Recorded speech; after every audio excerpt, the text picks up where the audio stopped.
ሰላም ጤና ይስጥልን ውድ ሪፖርተር ተከታታዮች ዛሬ አንድ እንግዳን ይዘንላችሁ መተናል።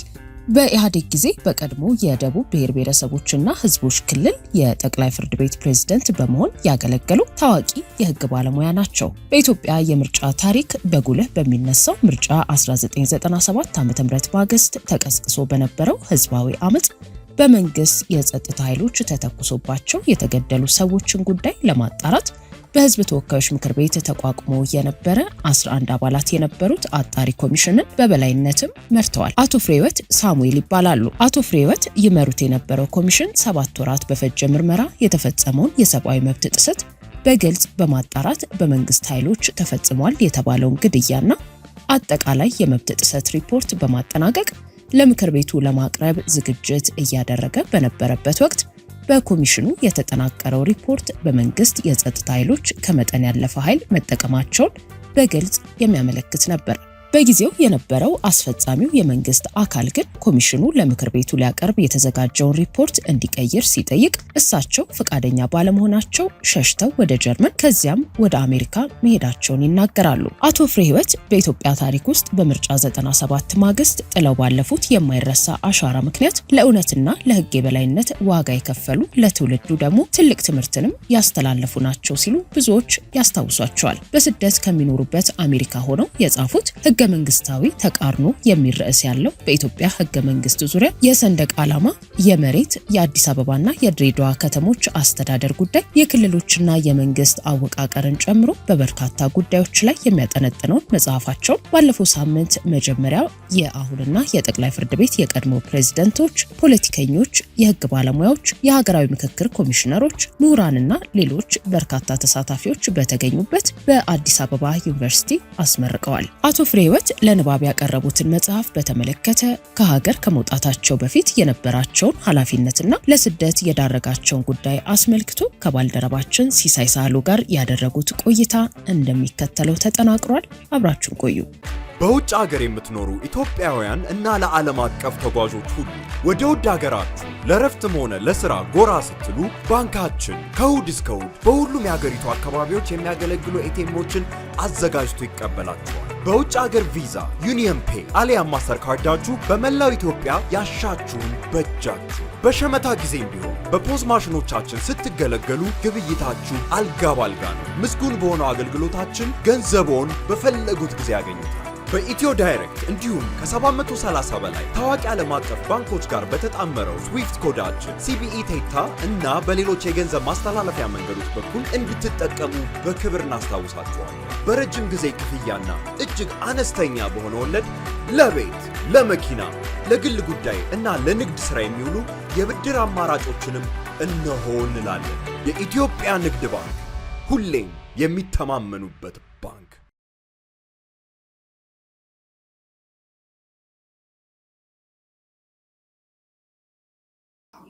ባለሙያዎች፣ የታወቁ ፖሊስ መርማሪዎች፣ ብዙ ሰፖርቲንግ ስታፍም ድጋፍ ሰጪ ሰራተኞች ነበሩ። 7 ወር ወስዶ ምርመራ አድርገናል። በሰኔ ወርም የተደረጉ ግጭቶች ውስጥ የሞቱ ሰዎችን እንደዚሁም ጥቅምት ዳር ውስጥ የነበሩ ግጭቶችን እና የሞቱ ሰዎችን የወደመውን ንብረት አዲስ አበባ ውስጥ ክልሎችም ላይ ዞረን መረጃ ሰብስበናል። መጨረሻ ላይ ደረስነው ድምዳሜ ከዛ አድካሚ የ7 ወር ምርመራ በኋላ ደረስነው ድምዳሜ የመንግስት ይሄ ሰልፈኛው ላይ እላፊ እርምጃ ወስዷል። ተመጣጣኝ ያልሆነ እርምጃ ወስዷል። መንግስት የሰብአዊ መብት ጥሰት ፈጽሟል። ከዛ ውጪ ደግሞ የሞቱ ሰዎችንም ቁጥር መግለጽ ስለነበረብን ቁጥሩን 193 ሲቪል እና 6 ፖሊሶች ተገሏል። ይሄ ደግሞ የሆነው በተወሰኑ ቀናት ውስጥ ነው። ህጉ የሚሰጠን የተወሰነ ቀናትን ብቻ ስለሆነ እነዛን ቀናት ብቻ ለይተን ነው እንትን ያልነው እንጂ ሁሉንም ቀን ብናረግ ቁጥሩ ከዛ በላይ ነው። ቀናት በዚህ ቀን የተፈጠረውን ብቻ ነው አጣሩ የሚለው በነዛ ቀናት ያሉትን ብቻ ሲንወስድ ነው 200 እንግዲህ አንድ ሲጎል ከዛ 760 በላይ ሲቪሎች ቆስለዋል። በነዛ ቀናት ውስጥ በቢሊዮን የሚቆጠር ንብረት ወድሟል። ስለዚህ ይህን ሰብአዊ መብት ተጥሷል። ተመጣጣኝ ያለውን እርምጃ ተወስደዋል።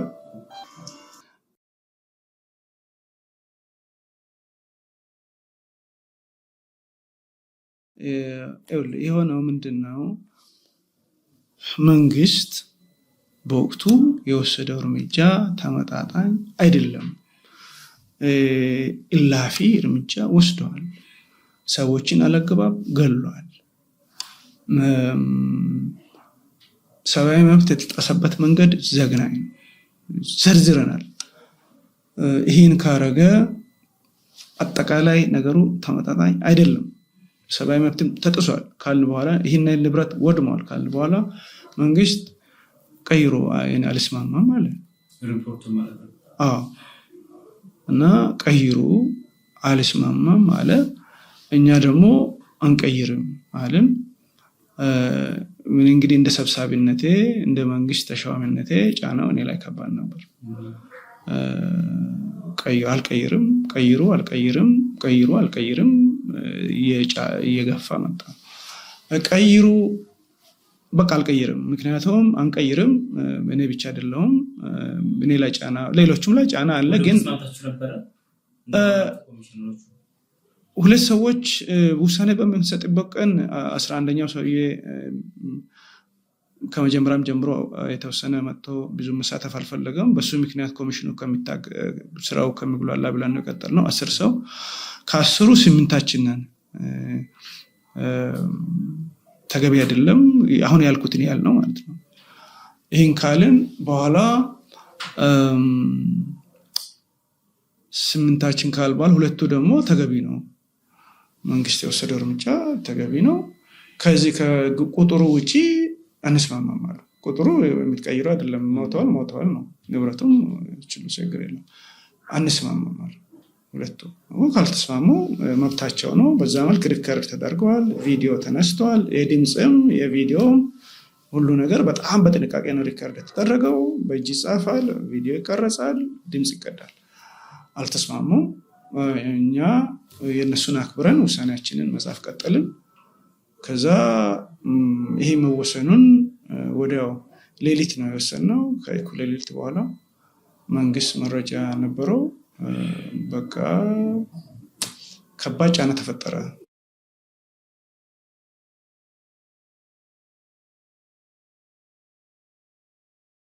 ለፓርላማ ይሄ በጣም ጥሩ ጥያቄ ነው የጠየቀው። ለፓርላማ እናቀርበው፣ ተጠሪነታችንም ለፓርላማ ነው፣ የምናቀርበውም ለፓርላማ ነው።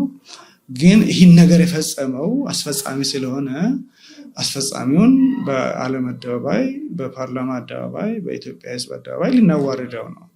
አሁን አስፈጻሚው ከማቅረባችን በፊት እኛን ይህ ከሰማይ በታች የሚችለውን ሁሉ አድርጎ እንዳናቀርብ ማድረግ፣ ካቀረብንም ደግሞ የተከለሰ የተቀየረ እንድናቀርብ ማድረግ ነው።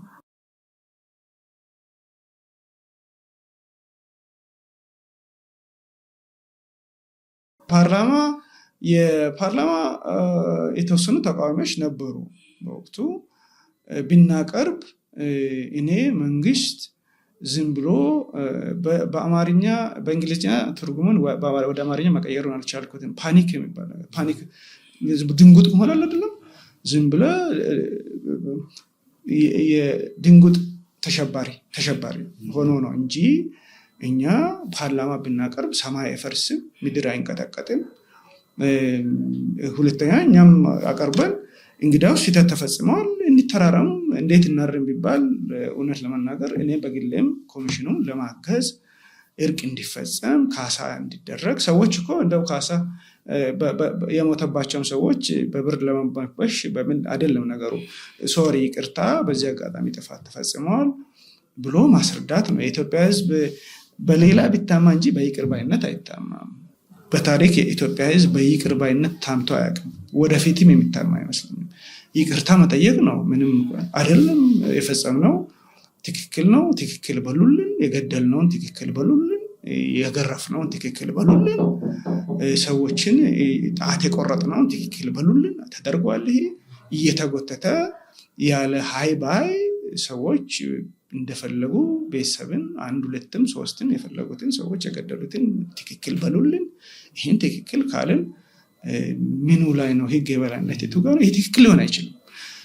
ቢሆን ኖሮ ምን ይቀርባል ያልከውን ላሳጥርልህ። ቢሆን ኖሮ ምንም አይሆንም ነበር። መንግስት ብሎ ልብ ድንጉጥ ያለመታረም መንፈስ ስህተት ያለመቀበል መንፈስ የተጠናወተን የፖለቲካ ባህላችን ችግር ነው።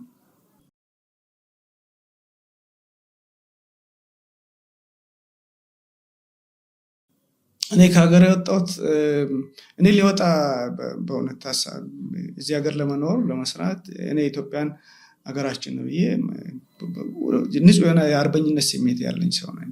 ኢትዮጵያ መቀጠል አለበት። ኢትዮጵያን ደግሞ ማስቀጠል አለበት። ኢትዮጵያ ሀገራችን ናት። እንዴት ትቀጥል የሚለው ላይ ካልሆነ በቀር ችግሮችን አርመን መቀጠል አለበት ብዬ ንጹህ የሆነ የኢትዮጵያዊ አርበኝነት ስሜት ያለኝ ሰው ነኝ። እኔ እንደውም ኮሚሽን እያለው ውጭ ሄጄ አሜሪካ ሄጄ ለስራዬ ብዬ ተመልሼያለሁ። ብዙ ሰው አያደርገውም። እንደውም ላጤ ነበር ከፈለግ የዛን ያህል እንግዲህ ላጤ ስለነበር የሚይዘኝ ነገር አልነበር። መጥፋት ይችል ነበር። ጥዬ ነው የመጣሁት አገሬ ነው ብዬ ማለት ነው። ይሄ በጣም አስፈላጊ ነገር ነው። ሰው በአሁኑ ጊዜ እንደዚህ ሄዶ አይመጣም። ኮሚሽኑ በእኔ እጅ ሰዓት መንግስት ሊጨብጥ እንዳለ አውቃለሁ። በጣም አሁን ምናልባት ሞኝ ሰው አልነበርኩም። ቢሆንማ ይበላም ነበር። ስላልሆንኩም ነው የተረፍኩት። ሞኝ አይደለም። በልቅት እግዚአብሔር አትርፎኛል። ግን ሞኝ አይደለም። አሜሪካ ሄጄ መሀል ላይ ኮሚሽን ሲሰራ በስራ ጉዳይ ሄጄ ተመልሼ መጥቻለሁ። ለዛም አንድ ቀን እንኳን ከሄድኩበት ቀን እንኳን ባጠረ ነው የመጣሁት። ኦኬ እንዴት ወጣ? መጨረሻ ላይ መንግስት ምንም ነገር በቃ ትቀይራለህ ብሎ ማንቁርቴ ላይ ሲቆም በቃ አልቀይርም ካልኩ በኋላ በቃ የኔ ጉዳይ ከነዛ ከተገደሉ 193 ሲቪል አይደል ተገደለው፣ እኔ 194ኛ እንደሚሆን ገባኝ። ከዛ በኋላ ያለው ነገር ራሴን የማትረፍ ነገር ነው። 194ኛ ሲቪል ከመሆኔ በፊት እንዴት እንደተገደሉ ሰዎች ደግሞ ስለማቅ እንዲህ አይነት መራራ የመወጽዋ ከማቅመሴ በፊት ከዚህ ሀገር መውጣት ነበረብኝ። ይህን ለማድረግ በእርግጥ የውጭ ኤምባሲዎች ተባብረውኛል። ብዙ ኤምባሲዎች ሊተባበሩኝ ከሚገባ በላይ ዝግጁ ነበሩ፣ ከገመትኩት በላይ። የጀርመን ኤምባሲ ነው ቪዛውን አሬንጅ ያደረገልኝ። የትኞቹም ቢሆኑ በጣም ደስተኞች ነበሩ ለመተባበር። እኔ በዛ ኃላፊነቴ እንዲተዋወቅ ነበር ያቁኝ ነበር ማለት እንዴት ነው ኤምባሲ መጣ ብትል በዛ ኃላፊነቴ ያቁኝ ነበር።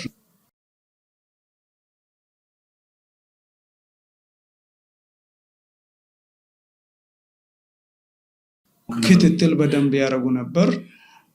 እንደው ዲቴልስ ገባ ካልከኝ በደንብ ክትትል ይደረግ ነበር።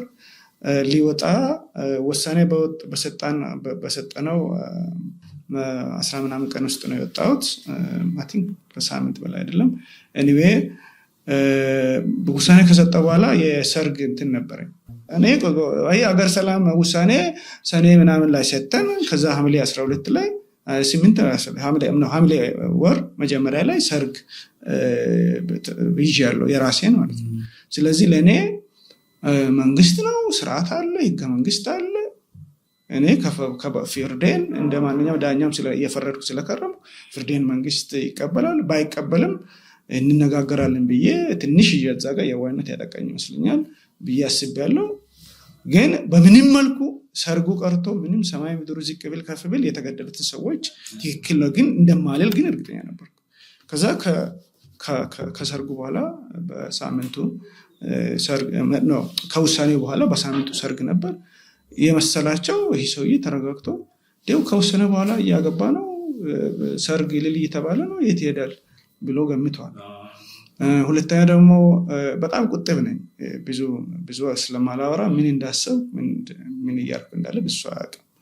ግን በጣም ትኬት ቆርጬ ከኤምባሲዎች ጋር ተነጋግሬ ከሀገር ለማውጣት ዝግጅት አድርጌ ነበር። ሰርጉን አረኩኝ። ሰርጉን ባረኩት በማግስቱ መጥቼ ኮሚሽኑን ሰዎች አልነገርኳቸውም አክቹዋሊ። ከዛ በቦሌ ነው የወጣሁት።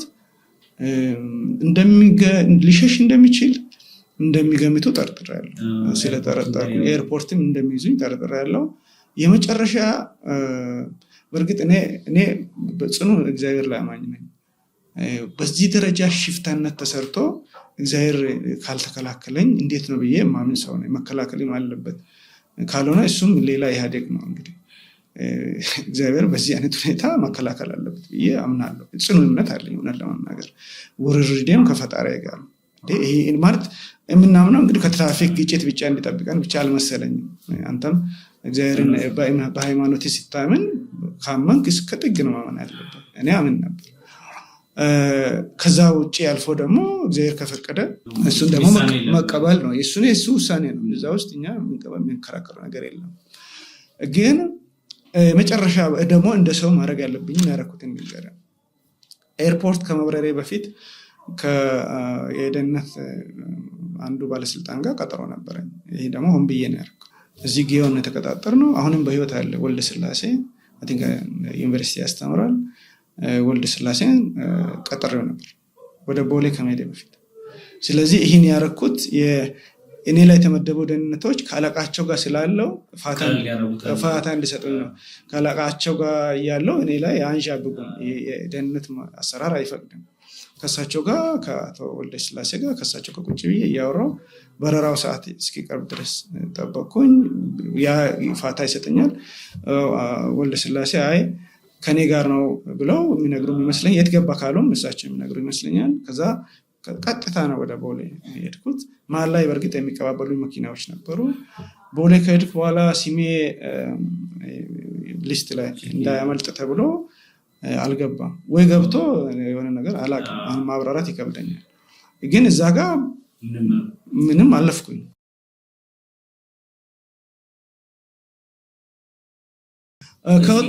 ከወጣሁ በኋላ የቀሩትን እንደ መንግስት እንደተበሉ ገባቸው። በቃ መንግስት እንደተበላ ገባውና የቀሩትን እንዳይንቀሳቀሱ አፈናቸው። የትም እንዳይንቀሳቀሱ በጣም ተከታተሏቸው። ምክንያቱም የኔን በደንብ ባለመከታተል ያመጣውን ጣጣ ገብታቸዋል። የኔ ማምለጥ ደግሞ ሌሎችን አበረታተዋል። እሱ ከመለጠ እኛም የሚል ተነቃቅተዋል። ሰው ሪፖርቱን ቀይሩ ተብሎ ቀየሩ። ሌላ መንግስት የሚፈልገውን ቀይረው ፓርላማ ላይ አውጥተው ወጣቸው አንብቡ ተባለ። ወጥቶ በጣም አዘንኩ። ግን ለነዛ ማዘንኩ ምን ለመናገር ማለት እኔ ከሞት ተርፌ ያለው እነሱ ለምን አለሞቱም አይደለም። ግን ደግሞ እውነታውን እነሱም ያውቃሉ። ሁሉም ሰው ያውቃል። መንግስትም ያውቃል፣ ህዝብም ያውቃል የተፈጠረውን ነገር። ግን ማንቁርታቸውን ይዘው አስነበቡ። የተቀየረውን እዛ መድረክ ፓርላማ ፊት ለፊት ላይ አስቀምጧቸው አስነበቧቸው። እኔ በጣም አዘንኩ። ግን ወጥቼ ለዓለም መንግስት ማብራሪያ ሰጥቻለሁ።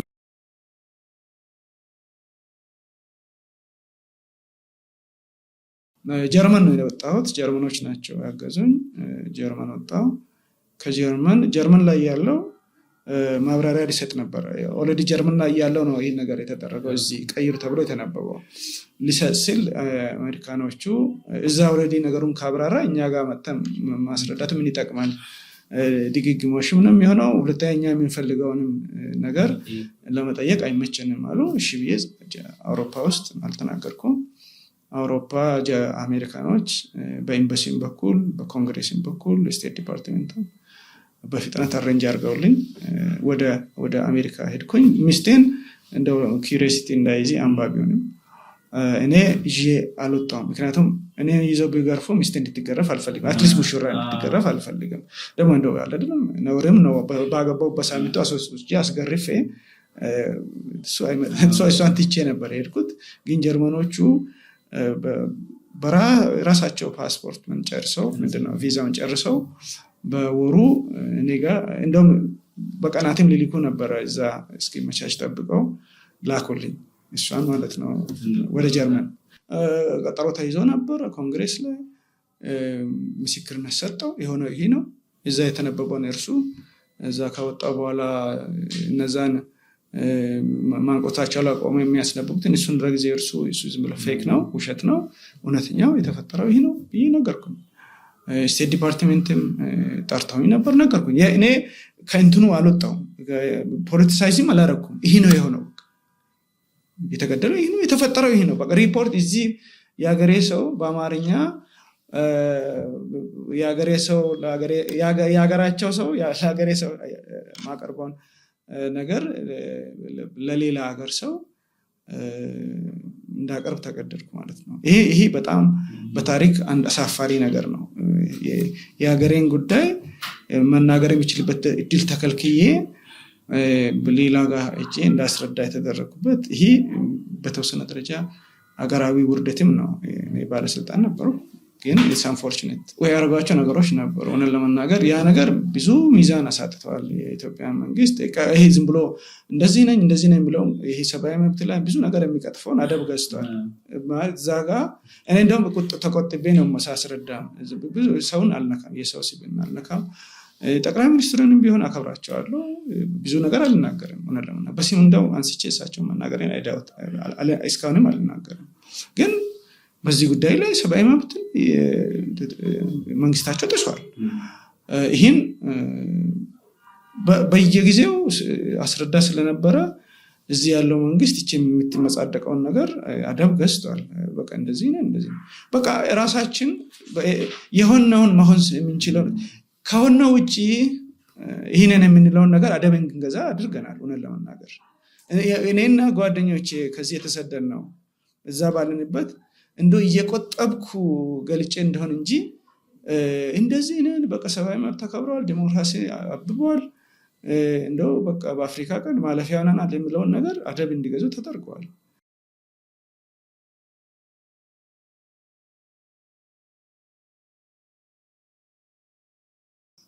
ይህ የሚመነጨው ከፓርላሜንታሪ ስርዓት በመከተላችን ነው። ምናልባት መጽሐፌ ላይ ይሄ ነገር ፕሬዚደንታዊ እንዲሆን በጣም ተሟግቻለሁ።